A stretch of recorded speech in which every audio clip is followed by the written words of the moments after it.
bem, estamos de volta com o Brasil Urgente para Campinas e região. Para você que sintonizou a Band agora, seja bem-vindo ao programa, uma boa tarde para você. E a gente está falando aqui hoje sobre um caso envolvendo menores no crime. Daqui a pouquinho, várias reportagens mostrando a participação de adolescentes na criminalidade. Estamos perguntando para você o que você acha da redução da maioridade penal no Brasil. A pergunta está no meu Facebook, muita gente já está entrando em contato conosco para dar a sua impressão sobre esse assunto.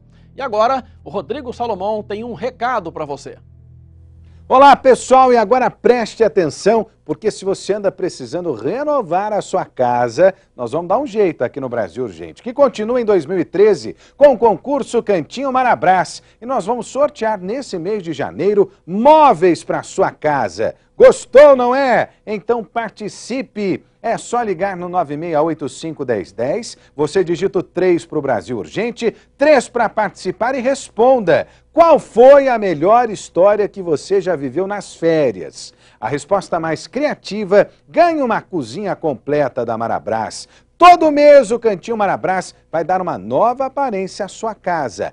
Aproveite! Renove a sua casa com a Marabras! Lojas Marabras, preço menor, ninguém faz. Aí, portanto, o recado também do Zezé de Camargo e do Luciano. E agora o Salomão tem mais uma dica para quem é de Campinas e da região. Isso mesmo, são ofertas imperdíveis para você mudar tudo na sua casa com preços que irão mudar a história do varejo. Eu estou impressionado com essa promoção. São os móveis de qualidade mais baratos do Brasil. Por isso que eu digo e repito, nunca compre móveis sem antes consultar a Marabras. Móveis para o quarto, sala e cozinha em até 10 vezes sem juros no cartão. Quer ver? Este conjunto de colchão mais box casal com pillow confortável em 10 vezes sem juros de R$ 79,90 mensais. É imperdível. E essa cozinha então, espaçosa, 7 portas, armários com nichos, tudo para facilitar seu dia a dia. Apenas 10 vezes sem juros no cartão de R$ 35,90. Tá muito barato. E tem mais, no mês de janeiro, quem ligar para o número que aparece no vídeo e responder a pergunta: qual foi a melhor história que você já viveu nas férias, ganha uma cozinha completa da Marabras. E a chuva intensa da tarde e da noite de ontem deixou várias ruas alagadas em Campinas. Os motoristas que passaram pela Avenida Marechal Rondon tiveram que redobrar a atenção. A Carla Ramil acompanhou e tem as informações. Vem no plasma aqui, Marcão. Ney, aperta o play. Um trecho da Avenida Marechal Rondon ficou alagado na altura do Jardim Chapadão. O trânsito ficou complicado por cerca de 1 hora. Os carros tiveram dificuldade de trafegar pelo local. Este veículo tentou desviar da água pela direita e acabou preso em um bueiro. Os carros estavam desviando e eu desviei, só que o meu acabou caindo, tinha um bueiro que eu acho que estava sem tampa e o carro caiu dentro. A sorte de Sueli é que mesmo com a chuva forte, muita gente parou para ajudar. Maurício passou com o carro pelo alagamento e perdeu a placa. Tentei passar, aí passei, cheguei em casa e a placa do carro, não, olhei a placa, não estava mais a placa do carro. Aí o senhor veio procurar, mas também não achou? Procurar novamente, não achei de volta. Achou várias? Achei várias placas, mas a minha mesmo não achei.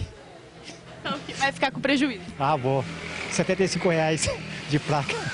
Ao voltar para procurar, além da dele, encontrou muitas outras. Procurando um pouquinho, tentei novamente, acabei achando.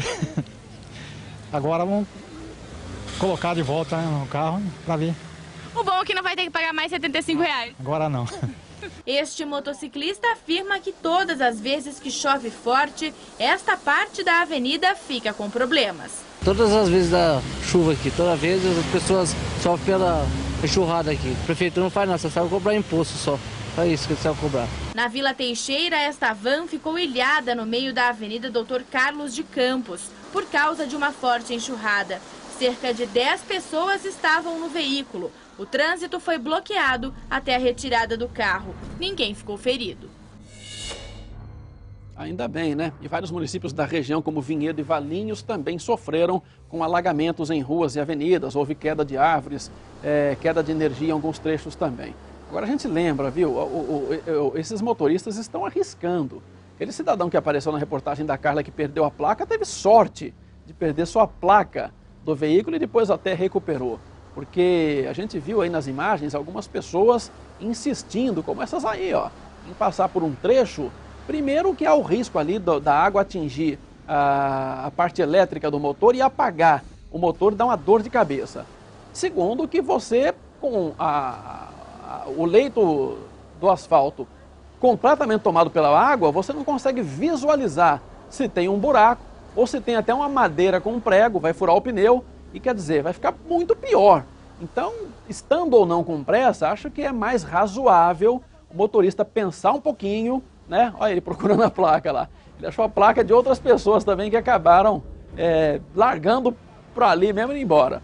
Esse Uno aí também, aí, olha, essa motorista desse Uno também insistiu em passar por uma região que é complicada. Então, por mais rápido, porque às vezes os motoristas relatam aqui para a nossa reportagem, foi tudo muito rápido, a água subiu. Olha, por mais rápido que seja, acho que dá tempo de perceber que a rua está enchendo e não avançar. A gente está vendo aí muitos carros avançando, como esses aí, ó. Eles estão no seco, daqui a pouco engatam a primeira e vão embora. Quer dizer, é muito arriscado. É muito arriscado sofrer um acidente, o carro aquaplanar. Teve um ali que daqui a pouco deve passar, que ele veio em alta velocidade. Aquilo é um perigo, porque se o carro, ele fazer o que os especialistas chamam de aquaplane, se ele aquaplanar, ele fica indirigível. Não adianta pisar no freio, não adianta virar o volante, ele perde, né, o contato com o asfalto, as rodas perdem o atrito e o carro fica indirigível e vai embora. Quer dizer, às vezes uma imprudência, viu, de certos motoristas. Uma coisa é a falta de escoamento, falta de atitude do poder público para tentar resolver esses pontos de alagamento. Outra parte é a imprudência de alguns condutores que insistem em passar por uma região tão complicada como essa que estamos vendo aí nessas imagens. E olha, um assunto que a gente está chamando a atenção aqui para o telespectador do Brasil Urgente com relação ao uso de meninos, né, de meninos e meninas menores, menores de idade na criminalidade. Uma menina de 17 anos foi flagrada pela Guarda Municipal de Sumaré com drogas escondidas no sutiã. A ocorrência foi nesta madrugada no bairro Jardim dos Ipês. Com ela, a GM apreendeu cerca de 120 gramas de cocaína, 300 de maconha e 50 porções de cocaína já prontas para serem comercializadas, além de R$200 em dinheiro. A adolescente estava na companhia de outro menor em um ponto de tráfico da rua Júlio César Soares. A dupla foi levada ao plantão policial e liberada em seguida depois de prestar depoimento.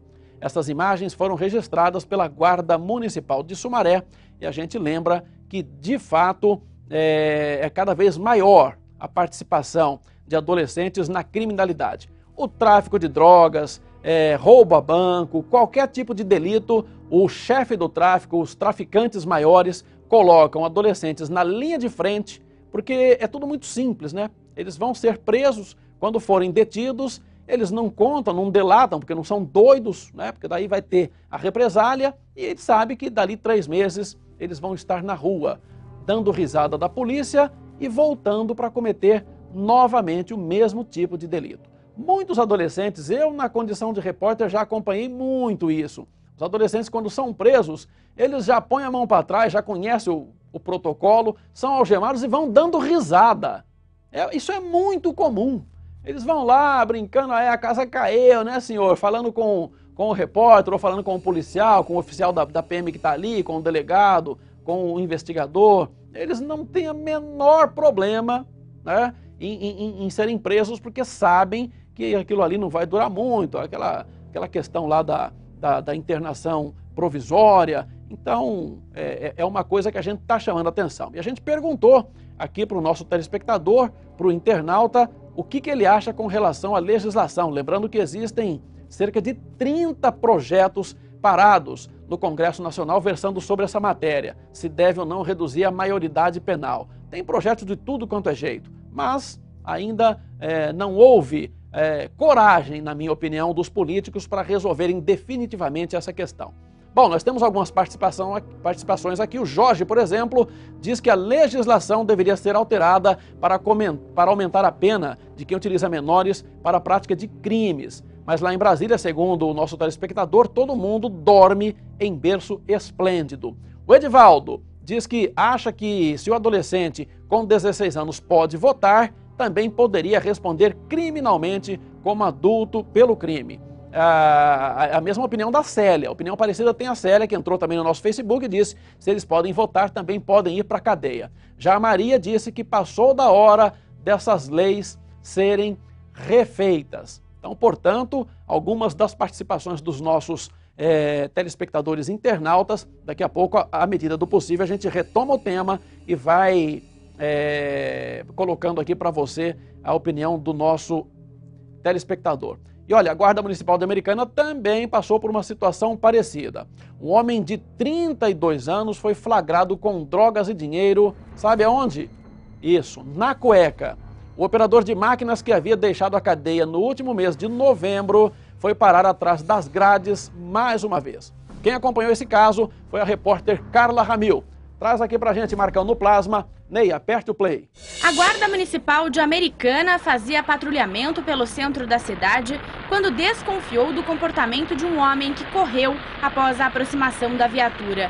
A abordagem aconteceu por volta das 3 horas da manhã no viaduto Centenário. Com o operador de máquinas Rodrigo Euclides Pegorim, de 32 anos, a GM encontrou um kit com 50 pedras de crack. A droga estava escondida na cueca do rapaz. Os guardas também localizaram cerca de R$ 249 em dinheiro, possivelmente obtidos com o lucro da venda dos entorpecentes. O caso foi registrado no plantão policial. O homem encaminhado à cadeia de Sumaré. Ele tinha deixado a unidade prisional em novembro do ano passado por tráfico de drogas e agora vai responder pelo mesmo tipo de crime. Aí, portanto, reincidente, não se trata de menor nesse caso, mas guardava, né? A gente mostrou o adolescente que guardava a droga no sutiã. Esse aí, naturalmente, não tem sutiã, mas ele tomava a liberdade de carregar o material na cueca. Então, portanto, olha o problema, né? O constrangimento e a vida dos policiais. Onde os policiais têm que verificar onde o cidadão guardava o entorpecente. É um problema realmente, né? Tentou esconder a droga ali na cueca, mas se deu mal desta vez, já é reincidente e agora, né, ele vai tomar a liberdade de ver o sol nascer quadrado. E é um bom trabalho aí da polícia, mas a gente fala, né, é complicado, né? A maior parte dos criminosos realmente acaba sendo reincidente. É muito pouco, né? As pessoas reclamam que o sistema carcerário não recupera ninguém no Brasil, mas isso é um problema também difícil, que tem 1000 facetas, né? Porque o sistema carcerário, ele tem sim a missão de tentar recuperar o detento, lá, o criminoso, e devolvê-lo para a sociedade, mas também o sistema carcerário tem a missão de punir. Um dos objetivos é punir o criminoso pelo crime que ele cometeu. Então, não adianta só ficar vendo esse lado, mas olha, são depósitos de presos, não tem estrutura, essa coisa toda. Teria a missão de devolver para a sociedade, mas a gente nunca deve esquecer que a missão primordial é punir, né, o cidadão que, porque quis, entrou na marginalidade. Esse aí, no caso, é reincidente. Normalmente, a pessoa que cumpre a pena e sai da cadeia, ele não arruma emprego, ele acha muito mais simples e não adianta vir colocar a culpa na questão social, falar que por falta de dinheiro, por falta de condições, não teve oportunidade e foi para a criminalidade. Eu acho isso uma injustiça com milhões e milhões de pobres no Brasil que passam dificuldade e nem por isso saem matando, roubando, assaltando por aí. Essa é uma conversa mole para boi dormir que a gente não concorda não. Eu acho que a gente vê até quem está no regime semiaberto. As pessoas que estão no regime semiaberto, quando tem aquela saída temporária, né, aquele benefício de saída temporária em datas comemorativas, eles nem esperam esfriar. No mesmo dia que saem, já cometem um delito. Quer dizer, o que falta aí, na verdade, é o perfil do cidadão. É uma questão do caráter mesmo. A pessoa já se bandeou para a marginalidade. não é uma questão social. O pessoal acha muito mais fácil assaltar a primeira pessoa que ele encontra na esquina do que bater cartão, né? É fazer como nós. Você acha que o bandido vai fazer como a gente? Chega de manhã, pica cartão, tem chefe, trabalha, tem que ralar, tem plantão. Ele não quer saber disso. Ele quer dormir até mais tarde, aí empunha a arma, vai lá e assalta um cara, pega a grana e resolve o problema dele. É muito mais fácil. Então, nesse caso aí, ele se deu mal, voltou para trás das grades. Bom, outra reportagem aqui da nossa equipe. Falta de medicamento revolta aposentada em Paulínia. A mulher que faz tratamento contra o mal de Parkinson afirma que está há pelo menos 4 meses sem o principal remédio para tratar a doença, que é neurológica e degenerativa. Quem acompanhou o drama desta pessoa foi a Carla Ramil. Traz aqui pra gente no telão, ô Marcão. E o Ney, aperte o play.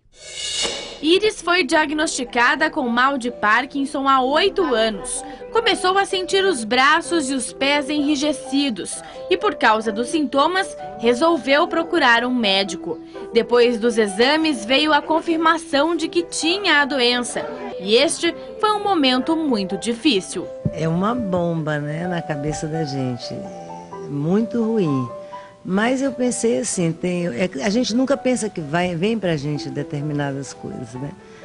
Aí eu pensei, tem coisas piores, tem câncer que leva logo e tal, então eu vou levar, não vou me entregar.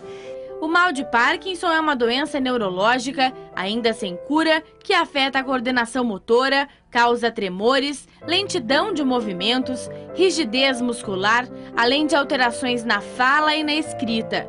Iris enfrenta a doença com muito bom humor. O sorriso nunca desaparece dos lábios. Os amigos e a família dão muito apoio, o que é fundamental. Mas o que tem deixado a aposentada nervosa e muito preocupada é a falta de um medicamento para a enfermidade na rede pública de saúde.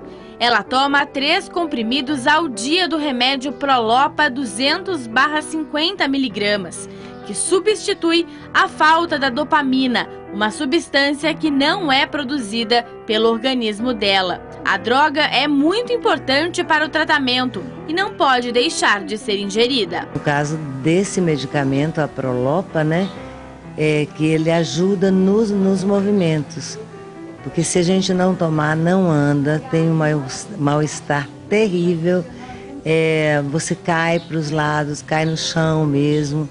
Esse remédio é o combustível da gente. De acordo com uma lei federal, pacientes com mal de Parkinson têm direito a ter este e outros medicamentos gratuitamente pelo Sistema Único de Saúde. Mas há 4 meses ela não consegue receber o remédio. Fala só que não tem. A gente pergunta quanto é, não sei. Vai ter quando? Não sei.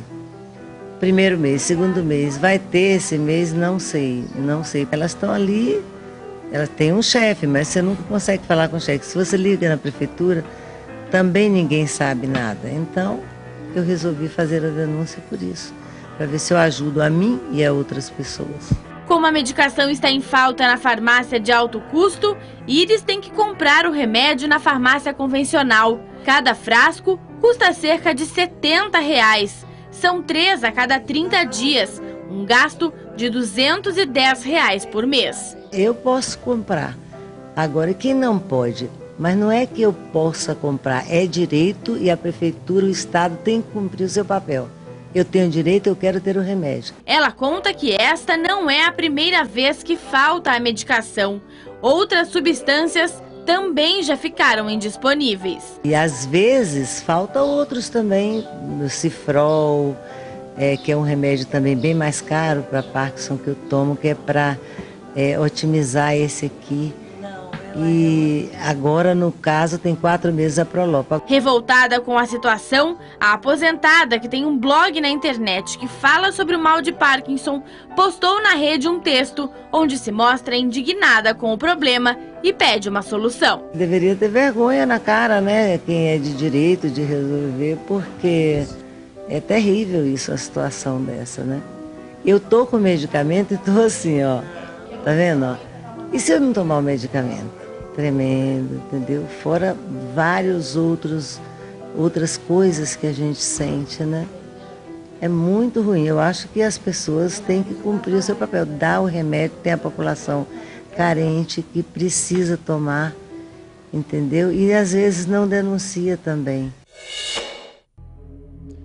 Olha, é um problema realmente. Quem conhece, tem algum parente que tem essa doença, o mal de Parkinson, sabe a dificuldade que é a convivência. Né? Ela ali está no estágio relativamente moderado pelo que a gente está observando. Né? Tem gente que tem, a doença está no estágio mais severo, onde a pessoa treme bastante, perde o equilíbrio, os remédios são fortes. Às vezes a pessoa toma o remédio forte, depois tem que tomar um outro, porque aumenta a pressão, para controlar a pressão cardíaca e etc.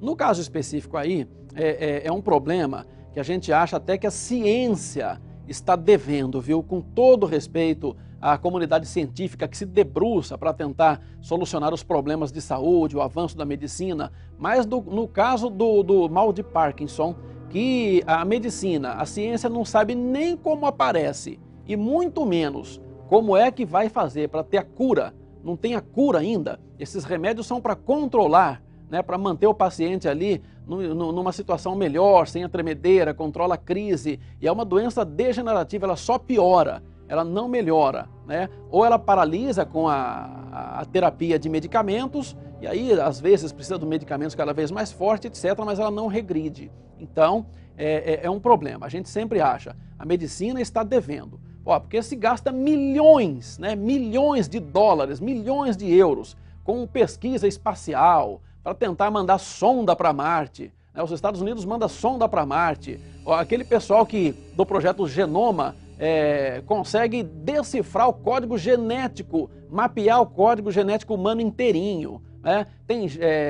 A gente já tem experiências de clonagem bem-sucedidas. Né? Tem um garanhão que foi clonado aqui na região de Campinas, um cavalo, né? Foi um sucesso danado. Então, quer dizer, se consegue clonar um ser vivo inteiro, como é que a medicina não avança o suficiente para diagnosticar, conseguir a cura, uma vacina ou um tratamento efetivo para algumas doenças, como o câncer, por exemplo, e como o mal de Parkinson? Às vezes a gente até é levado a acreditar na possibilidade de que a ciência ganha muito mais, né, com os medicamentos, vendendo medicamentos para doenças crônicas, do que propriamente se debruçam lá para tentar fazer a cura para que pacientes não venham ter a doença ou aqueles que adquirem a doença sejam efetivamente tratados. Bom, no caso específico, a nossa personagem da matéria falou uma coisa importante, né, que falta vergonha na cara dos governantes.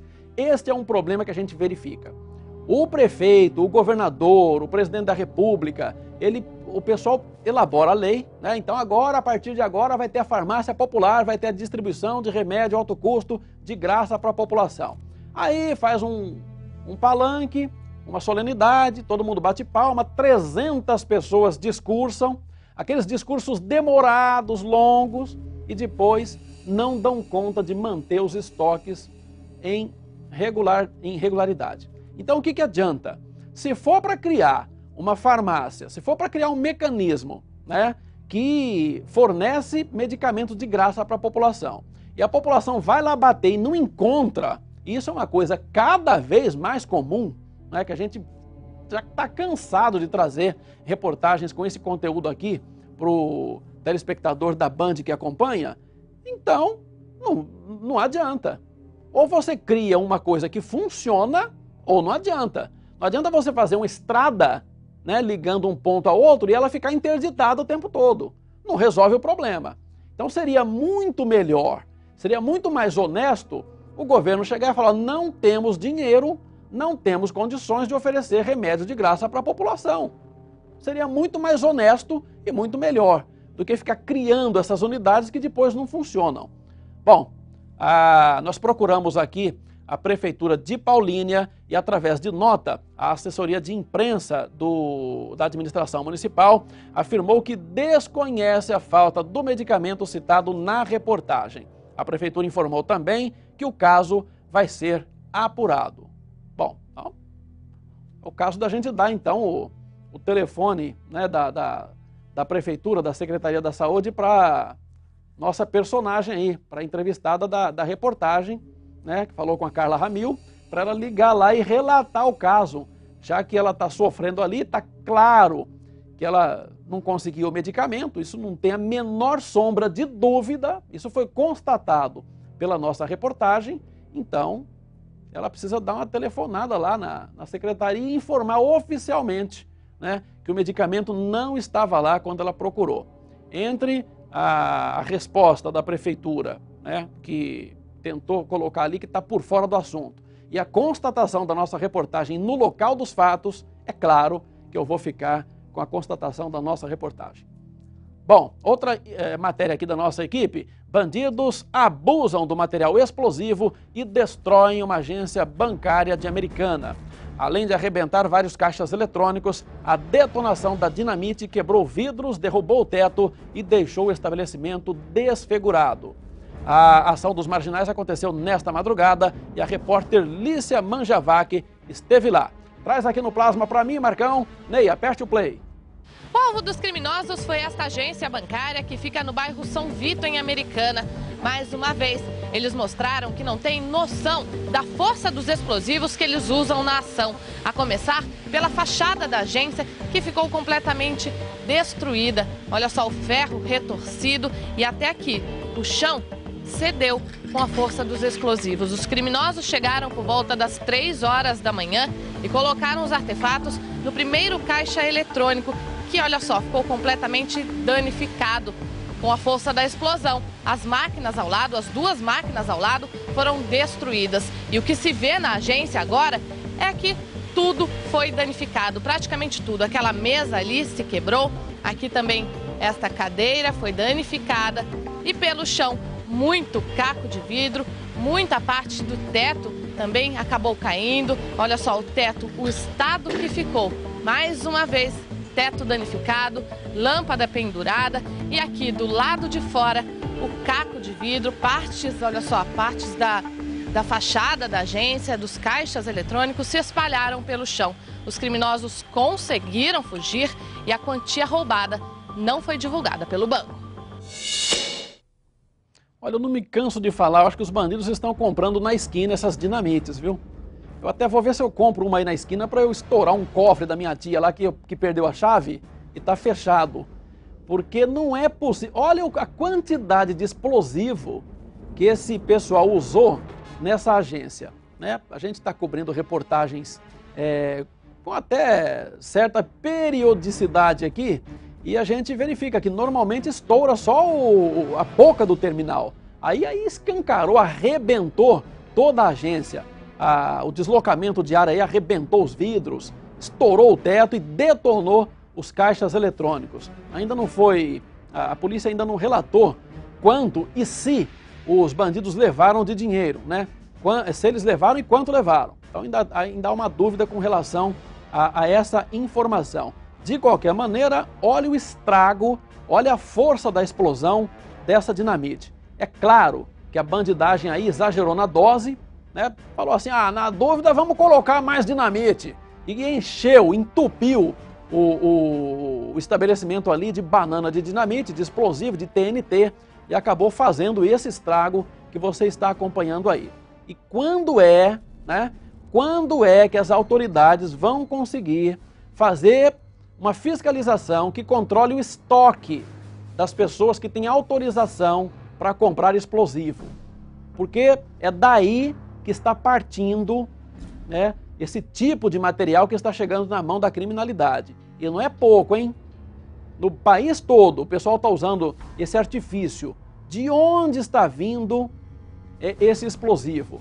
O que as autoridades estão esperando para colocar um marcador nesse explosivo? Para quando encontrar lá o estilhaço, tentar identificar de onde veio, quem comprou, quem que era o responsável por aquele estoque e punir. Punir porque não houve cuidado na guarda do material explosivo, que é um material que, claro, né, controlado pelas Forças Armadas e não poderia estar assim na mão de bandido da maneira mais simples, né? Muitas vezes o bandido estoura o caixa eletrônico e deixa de lambuja ali umas 3, 4, né, bananas de dinamite. A gente vê lá e tem que chamar o GAT em São Paulo, o Grupo de Ações Táticas da PM, que vem de lá da capital para vir aqui detonar, desarmar ou recolher o material explosivo. Então está muito fácil, está realmente muito simples para a marginalidade conseguir um material que deveria ser muito melhor controlado nesse país. E olha, você acompanhou em primeira mão aqui no Brasil Urgente a prisão de João Adão, o dono de um restaurante que matou o universitário de Campinas a facadas na véspera do Réveillon na cidade do litoral paulista do Guarujá. O assassinato foi motivado por uma diferença de R$ 7,00 na conta do cliente. Testemunhas informaram que a polícia, que o assassino foi também o responsável por sumir com as câmeras de segurança do estabelecimento para evitar provas contra ele. A repórter Carla Ramil está acompanhando desde o início essa conversa e tem agora informações para a gente. Ela está ao lado do pai da vítima. Não é isso, Carla? Boa tarde. É isso mesmo, Sena, boa tarde a todos que acompanham o Brasil Gente. Olha, Sena, ontem o delegado Cláudio Rossi, responsável pelas investigações lá no Guarujá, resolveu prender temporariamente, José Adão, que é o suspeito de ter esfaqueado, ter dado 3 facadas no Mário, que é filho do seu Renato, que está aqui comigo, Segundo o delegado, Sena, foi comprovado que o José Adão furtou, ele próprio retirou os equipamentos de segurança, as câmeras de monitoramento que provavelmente mostraram aí toda a ação cometida por ele no dia 31 de dezembro. Eu estou aqui com o seu Renato. Seu Renato, como que o senhor se sentiu com o fato de ver que desta vez o seu José Adão está atrás das grades, não saiu pela porta da frente da delegacia, como aconteceu há pouco tempo atrás? Então, isso aí dá um certo alívio, Passa a gente confiar mais na justiça, ver que a justiça vai ser feita, que o doutor Ricardo está trabalhando muito em cima, tem o chefe dos investigadores lá, o Carvalhares, também está investigando bem. Então dá uma certa confiança na gente. Agora vamos esperar que eles procurem mais prova, que mais testemunhas apareçam, porque com esse assassino aí estando preso, pessoas lá do Guarujá vão criar um pouco de coragem e vão falar alguma coisa. Porque ele estando na rua, ele intimida muita gente, porque ele é muito mal visto lá. Porque esse cara aí é um tranqueira que tem... todo mundo sente medo dele lá, então ele tem um certo poder estando na rua. Agora ele estando no lugar dele, que ele deveria estar desde o primeiro dia, alguém vai criar mais coragem, vai procurar a polícia. Vamos ver se a gente consegue mais prova para colocar o filho dele também no lugar que ele merece, porque foi os dois. O filho dele foi o que agitou toda a coisa, porque ele acho que se sentiu inferior na hora que o pai deixou pagar lá a conta nos R$12, que era o que estava marcado lá. Então ele falou, não, lá pego vocês. Então na hora que ele falou, lá fora eu pego vocês, ele ficou na porta esperando. Ficou na porta esperando, meu filho ficou com medo, não só por ele, mas pela namorada, pelos colegas, tudo que estavam ali. Então ele ficou preso lá dentro. Lá foi na hora que ele ligou para a polícia. Até agora já apareceu. Na hora sumiu o telefone dele. Então já estava mais difícil. Mas a polícia tinha gravado a ligação. Então ele ficou lá esperando por isso aí.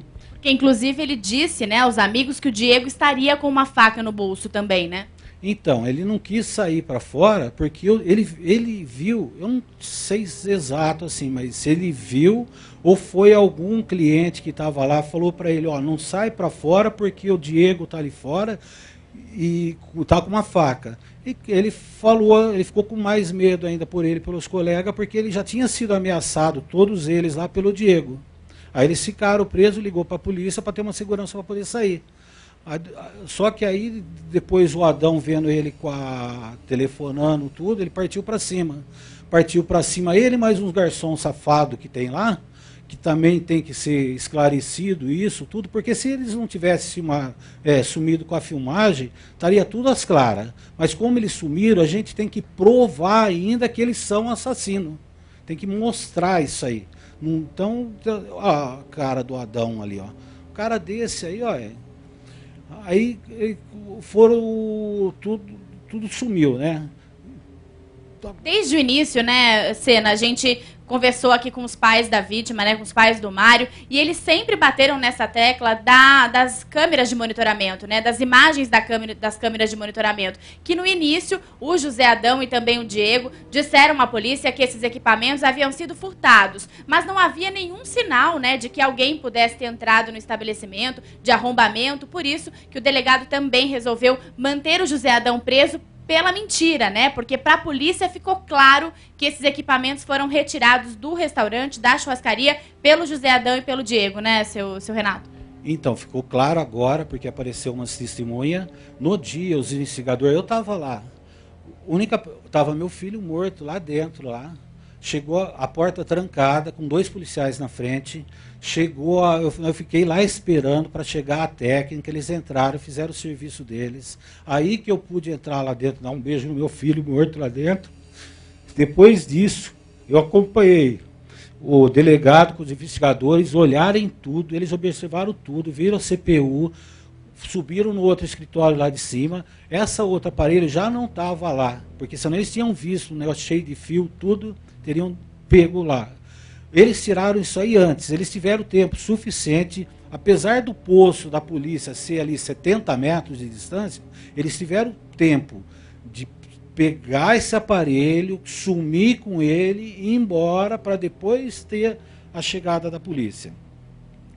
Aí então eles sumiram com tudo isso aí. Aí o filho dele veio e falou, antes disso, o próprio, numa declaração que o advogado deles deu, que a repórter perguntou, mas agora vai ser analisada a CPU, que tem a filmagem, tudo. Ele falou com muita convicção, assim, não existe imagem. Confirmando. Ele falou isso aí, depois disse, porque não estava tendo não tinha manutenção, então não estava sendo filmado, não estava sendo nada, tal. Uma grande mentira. Depois a segunda mentira veio falando que aí como apareceu que existia esse aparelho, eles afirmaram que tinham sido roubados. Entraram lá com 2 policiais na porta trancada, na parte do fundo um tremendo de um cachorro lá dentro, falaram isso aí. Aí, não contente ainda, cada vez eles vão arrumando uma desculpa mais esfarrapada que a outra. Cada hora uma desculpa que não existe. Seu Roberto. Sena, pode falar. Perdão, Carla, só ia perguntar para ele se, por acaso, a polícia já conversou com a família para marcar uma reconstituição do crime. Não, ainda não. O delegado, o doutor Delara, vai ouvir lá os amigos do meu filho, tudo que estava presente lá no dia, porque não pegou depoimento deles, porque ele preferiu pegar do pessoal de lá, primeiro. Aí ele concluiu uma parte lá, agora vai concluir a outra, e talvez mais para frente ele vai pedir a reconstituição. Aí vai ter que o pessoal lá que estava, né? E eu, prestar depoimento, eu posso ir lá depois também para falar assim, o jeito que estava, tudo lá que estava no dia do crime. Porque eu fui lá à noite, eu cheguei lá e meu filho estava lá morto lá. Estava lá, eu fiquei lá até a hora de sair, tudo, então eu sei certos detalhes desses assassinos aí. Sena, o que também levou a polícia a pedir, né, a prisão temporária do José Adão foi que o dono, né, que presta a manutenção necessária para essas câmeras de circuito interno lá da churrascaria, ele disse que estava tudo em pleno funcionamento, né, que a manutenção é válida por 6 meses, então isso estava funcionando, os equipamentos funcionando. São mais de 30 câmeras ali no restaurante, né, seu Renato? Tem muita câmera. Ali dava para filmar tudo, então estava tudo registrado nessas câmeras aí. Aí eles pegaram, né, e sumiram com ela para sumir com as provas. Mas para a família foi um conforto ver que a polícia está fazendo a parte dela e prendeu o seu José Adão, né, até que os outros esclarecimentos sejam prestados, né, seu Renato? Então, desde a primeira vez que eu conversei com o delegado, com o chefe dos investigadores lá, o Carvalhares, o doutor Delara, tudo, eu senti bastante firmeza neles, porque eu vi que eles estavam interessados, que eles trabalham, são pessoas honestas, que correm atrás mesmo. Não deixou nada assim para trás, estão indo em cima, isso que conforta um pouco a gente, porque vai ter uma justiça. Não vai trazer meu filho de volta nunca. Eu nunca mais vou ver ele aqui.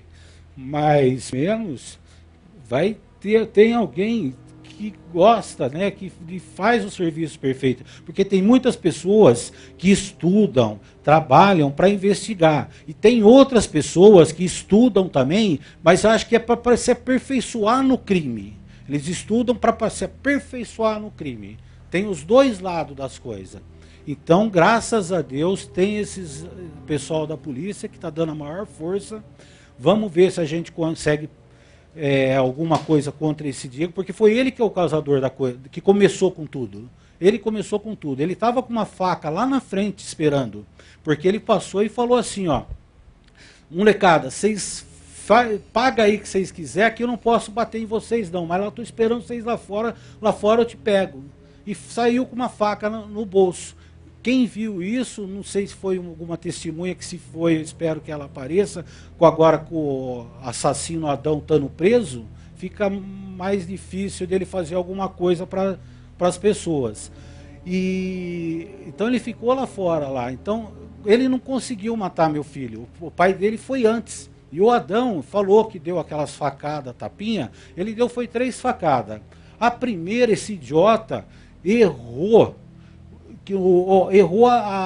o que ele queria fazer. Ele deu a segunda, que perfurou muito que tem agora do legista, tudo, mas ele não conseguiu o intuito dele, que era matar. Ele saiu na intenção de matar. Aí ele deu a terceira. A terceira foi fatal. Aí ele acertou o golpe. Se ele não tivesse acertado essa terceira facada no meu filho, ele teria dado a quarta, a quinta, porque esse cara é um assassino. Ele foi na intenção de matar. Depois ele vem com essas desculpinhas, sarrapadas, chorando na televisão. Nossa, ele tá... Olha, cara, você deve estar, porque na cadeia tem televisão. Você está aí com esse papinho aí, eu quero ver a hora que você encontrar com Deus. O que você vai falar para ele, seu desgraçado? Mas pelo menos agora ele já está preso, né, seu Renato? E vamos esperar que a justiça seja feita. Cena. Ok, obrigado, Carla. Obrigado também ao seu Renato, que gentilmente atendeu a nossa reportagem. De fato, foi um bom trabalho dos policiais do Guarujá, que num primeiro momento a gente achou até que foram devagar, porque não conseguiram, né, encontrar nem fazer a detenção de um dos acusados no período do flagrante. Mas depois correram atrás do prejuízo, foram cercando de todos os detalhes elaborados ali na cena do crime e conseguiram também este argumento de que estavam atrapalhando as investigações e pediram a prisão temporária ali do assassino confesso. Então a gente imagina, pelo andar da carruagem, o inquérito vai ser concluído antes do período de 30 dias que é estabelecido pela legislação. Aparentemente vai ser homicídio doloso, aquele onde há a intenção de matar o processo, e o Ministério Público certamente vai oferecer a denúncia na justiça contra esses acusados. É o que a gente espera que isso seja feito no período mais curto possível. Olha, um funcionário público se deparou com uma cena triste hoje de manhã em Piracicaba. Durante o trabalho de limpeza de um terreno baldio, o servidor avistou o corpo de um menino caído no córrego. Quem acompanhou essa história foi a repórter Lícia Manjavac. Traz aqui, Marcão, no plasma. Ney, aperte o play. Pouco depois das 8 horas da manhã, um funcionário da prefeitura estava capinando o terreno na região da Vila Industrial, em Piracicaba, quando se espantou com uma cena diferente da habitual. Neste córrego que corta a área, havia um corpo de uma criança. Caído de bruços, era difícil de saber se ele estava vivo. Assustado, o homem chamou a polícia e o corpo de bombeiros. Quando as equipes chegaram, constataram que se tratava de um menino de cerca de 10 anos, que possivelmente havia morrido há poucas horas. Quando nós chegamos lá, a criança estava de bruço, nós vimos algumas marcas de sangue e deduzimos que ela caiu, né? Num primeiro momento, assim, que ela escorregou do barranco, caiu e bateu a cabeça no cimento. E ali ela rolou pro rio. O garoto estava vestido com bermuda jeans e camiseta regata preta de um time de basquete americano. Do lado esquerdo da cabeça, logo atrás da orelha, havia um corte profundo. nós trouxemos ela à tona, apareceu um corte atrás da orelha esquerda, provavelmente da pancada lá no cimento. O corpo foi levado ao Instituto Médico Legal para tentar ser identificado. Não temos queixa nenhuma, nós estamos atrás de parentes, inclusive. Lamentável, né? Lamentável. Já identificou, Vinícius? O menino já foi identificado ou não? Ah, sim. Então o corpo da criança foi reconhecido pelo pai agora à tarde. Não estava no IML, né, durante todo o dia, não havia a reclamação nem a notícia de alguma criança desaparecida, mas agora então foi reconhecido pelo pai e, portanto, foi identificada essa criança de 10 anos encontrada nesse córrego em Piracicaba. Infelizmente, lamentável, né? Agora é claro que a perícia ali vai tentar identificar a causa da morte exatamente, né? Se escorregou, se caiu, se foi empurrado ou qualquer outra coisa. Mas foi uma cena terrível encontrada por este servidor público em Piracicaba. E olha, 2 homens foram encontrados mortos em uma estrada que liga Indaiatuba a Salto. De acordo com a Guarda Municipal, esse caso foi relatado hoje e a nossa reportagem foi acompanhar. A Carla Ramil, que acompanhou isso, traz aqui pra gente no Plasma. Ney, aperte o play. A Guarda Municipal de Indaiatuba foi avisada pela GM de Salto sobre o duplo homicídio. Uma pessoa que passava pelo local na manhã de hoje fez a denúncia pelo telefone 193. Chegando no local, foi constatado, né, 2 corpos lá na estrada. Os 2 homens encontrados tinham ferimentos por todo o corpo. O rosto de um deles estava desfigurado. Com as vítimas não havia nenhum documento de identificação. A GM não sabe apontar a forma com que as pessoas foram mortas. Nenhum objeto foi encontrado no local. Haviam apenas vestígios de marcas de pneus, o que pode levantar a hipótese de atropelamento. Um dos rostos dos indivíduos estava desfigurado, vários hematomas pelo corpo. E então não dá, até porque também depois que solicitei a perícia também não teve como passar nada, adiantar a respeito do que havia ocorrido com os 2. Até agora, a polícia identificou apenas um dos corpos. Trata-se de um homem de 40 anos. O caso vai ser investigado pelo 1º Distrito Policial. Olha, um menor, foi baleado agora à tarde em Montemor. O repórter da Band News FM, Marcos Andrade, está em contato conosco e tem as informações. Boa tarde, Marcos. Boa tarde, Sena. Um menor foi baleado com a própria arma ao tentar assaltar uma casa no Parque Residencial Figueira, em Montemor. Segundo informações da Polícia Civil, 3 garotos de 15, 16 e 17 anos invadiram a casa e atiraram no morador. Mesmo baleado, a vítima lutou com os assaltantes, conseguiu tirar a arma do rapaz e deu 3 tiros em um deles. Os suspeitos fugiram do local carregando a vítima, né, carregando o menino que estava baleado. E, mesmo assim, foram capturados pela Polícia Militar nas proximidades da casa. Tanto a vítima do assalto quanto o menor foram encaminhados ao Hospital Sagrado Coração de Jesus de Montemor. Os outros 2 menores estão detidos na delegacia da cidade. Sena. Ok, obrigado, Marcos. Portanto, aí mais um caso envolvendo menores de idade no crime. Justamente o caso que estamos chamando a atenção aqui do telespectador do Brasil Urgente, que está falando conosco, dando a sua opinião na nossa página do Facebook. É um caso realmente complexo, envolvendo aí a legislação, né, da maioridade penal no Brasil, onde adolescentes de até 18 anos podem cometer crime que não são responsabilizados criminalmente pelo acontecido. Bom, e agora é break, né? A gente vai fazer um rápido intervalo, não saia daí. O Brasil Urgente volta já já.